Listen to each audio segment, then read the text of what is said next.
አንዳንዴ እውነት ፍርጥ ይበል ብለን እሺ ፍርጥ ካለ በኋላስ ትዳሩ የሚያሳጣ ቢሆንስ ሌላ ኃይለኛ እንትን ውስጥ ቢሆን እና እውነቱን ሳለ ኮምፕሮማይዝ ልናረግ ያስፈልጋል። እውነትን እንድንቀይጠው ሳይሆን እውነት መያዣ አለው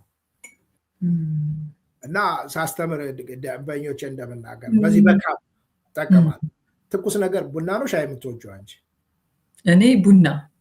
ቡና እጅሽ ላይ አሁን ባልሽ ልቅዳልሽ ቢል እጅሽ ላይ ታስቀጃለሽ? ከባድ ነው። ሀት ስለሆነ በጣም ስለሚያቃጥል አታረጊውም። ስለዚህ በካፕ ነው አይደለም?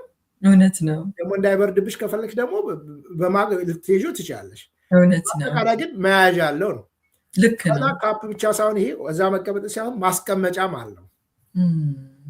ማስቀመጫ ብቻ ሳይሆን ይሄ ደግሞ መያዣ አለ። ይህ ሁሉ ምንድነው? ይህ ሀት የሆነውን ነገር ፕሮፐርሊ ለመጠቀም ነው።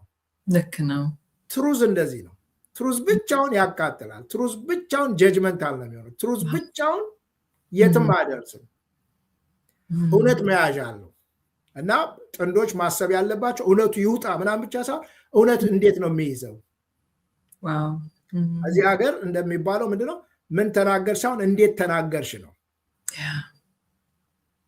እንዴት ተናገርሽ፣ እንዴት አቀረብሽው፣ ቶንሽ እንዴት ባዲ ላንጉጅሽ እንዴት ነበር ምናምን ነው። ስለዚህ መያዣ አለው። እውነት አንደኛ መያዣ እውነት በፍቅር ነው የሚያዘው። እውነት አለሽ ግን ፍቅር ጨምሪበት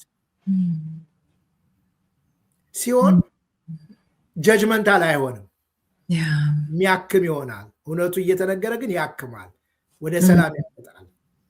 ሌላ እውነት መያዣው እውነት በፍቅር ብቻ እውነት በምህረት ነው የሚያዘው። በምህረት ባይያዝ አንቺ በህይወት ትኖሪ ነበር እንደምታጠፊው፣ እኔ እንደማጠፋው እንደምሳሳተው በህይወት እንኖር ነበር። በእያንዳንዱ ጊዜ እኮ የፈጣሪ ምህረት በስቶልን ነው፣ የሰው ምህረት በስቶልን ነው። ለልጆቼ ጥሩ አባት ባልሆንኩበት የነሱ የልጆቼ ምህረት ነው። ለሚስቴ ጥሩ ባል ባልሆንኩበት በአንዳንድ የእሷ ምህረት ማድረግ ነው። ጓደኞቼ ብዙ ምህረት ተደርጎልን ነው ምንኖረው። ስለዚህ በምህረት መያዝ አለብን። ኢትስ ናት ኦኬ ግን ኢትስ ኦኬ ማለት መቻል አለበት። ምህረት ከሌለበት ርህራሄ ከሌለበት እውነቱን አፈርጠሽ ከዛ በኋላ ወደ መለያየት ነው የሚያመጣ ወይ መጎዳዳቱ ከፍ እንዲል ያደርጋል።